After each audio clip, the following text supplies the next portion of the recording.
Right, here's the thing. I think mine a mixed friendship. I'm filming. I must tell them, I must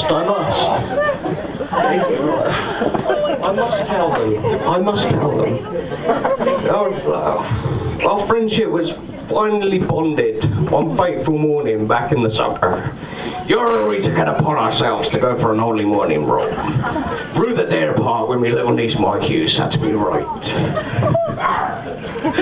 We lost our phone as we made our merry way down the hillside. Being a fat lazy shite, I left it to Mick to go with her and hunt out the ball. I just couldn't be arsed to climb the hill again. While they were gone, I decided to climb a tree instead. Me Wellington boots, no doubt. No parrot upon my shoulder. Heartbeat. Shiver me ball sacks.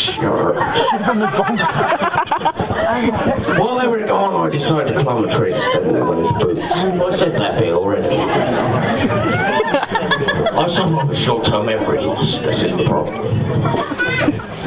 Upon their return, I was completely stuck. 10 foot up in a tree, me Wellington boots, I dangled from a branch. I felt a strong hand grip my plums.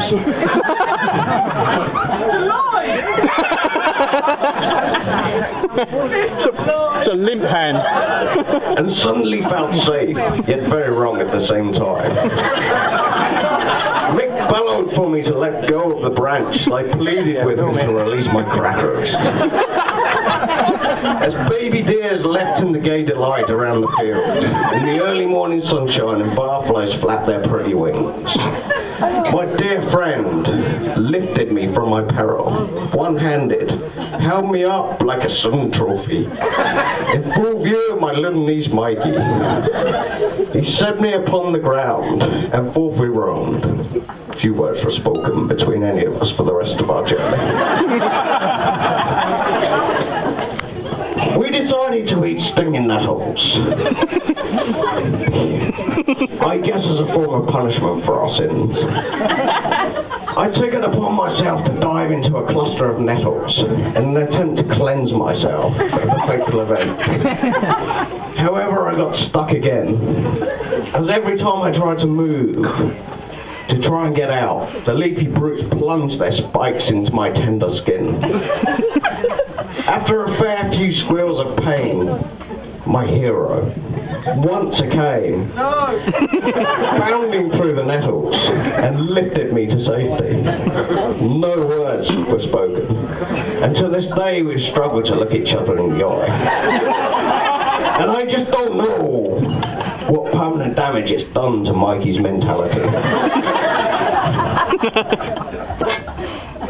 I think really this is just testament to my fine friend. Always looking out for his friends. I remember this dear boy, man, I was just so drunk and messed up and cold, and we were walking a friend home in the dead of night, and I was freezing, man, and he stripped to his t-shirt and wrapped his coat around my shoulders, took me by the hand, and together we walked home in the moonlight.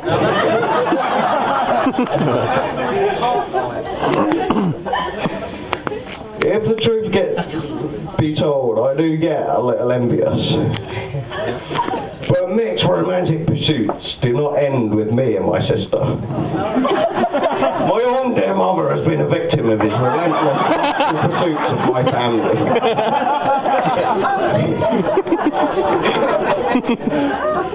One haunting evening, when Mick was staying overnight at the vicarage, my dear poor mother had to take something up to Mick's parlour for work the next day.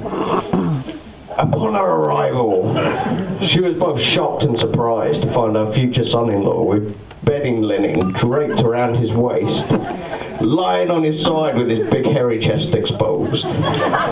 Mother was speechless.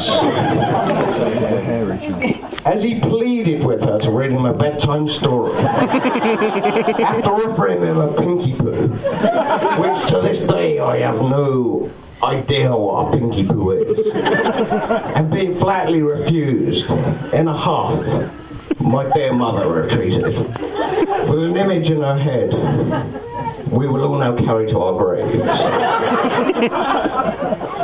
And there will be some burly truths, little stories about my friend. Once upon a time, Laws and Mick came to visit me in Cornwall. One night out at a pub in Falmouth, I was outside having a cigarette and was chatting to this guy who owns a large brewery in Cornwall. And I signed bands for a living, and it turned out we dealt with a few of the same people in business.